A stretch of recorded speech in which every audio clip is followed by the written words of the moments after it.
नाज़रीन अवां खे आगाह कंदासीं लाड़काणे मां जिथे घर अंदर सिलेंडर फाटण सबबि हिकु औरत फौत ऐं 5 ॿारड़ा ज़ख़्मी थी पिया आहिनि। अफ़सोसनाक वाक़ियो पेश आयो आहे लाड़काणे में जिथे घर अंदर गैस सिलेंडर फाटण सबबि हिकु औरत फौत थी वई ऐं 5 ॿारड़ा ज़ख़्मी थी पिया आहिनि। तफ़सील मालूम कयूं था लाड़काणे मां एजाज़ चांडियो टेलीफोन लाइन ते मौजूदु आहे। एजाज़ कहिड़ा तफ़सील आहिनि आगाह कजो। जी मुबशर लाड़काणे जे हैदरी थाणे जी हद लोअर कॉलोनी वारे इलाइक़े में गैस सिलेंडर फाटण जे करे हिक ई घर जा 5 खां ज़ख़्मी ऐं ॿियनि घरनि जा 9 ज़ख़्मी टोटल 14 ज़ख़्मी थी पिया।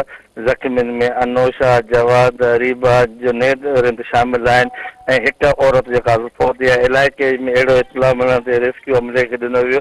रेस्क्यू जी टीम पहुची जेका 14 ज़ख़्मियुनि खे लाड़काणे जे ट्रामा सेंटर में मुंतक़िल कयो वियो आहे जिते ज़ख़्मियुनि जो इलाज जारी आहे। हिकु जेका औरत आहे यास्मीन जेका मुगेरी उहा फौत थी विया आहे ऐं जॾहिं त ॿुधाए पियो वञे त 3 ॿार सीरियस कंडीशन में आहे जिन खे वेंटिलेटर ते रखियो वियो आहे।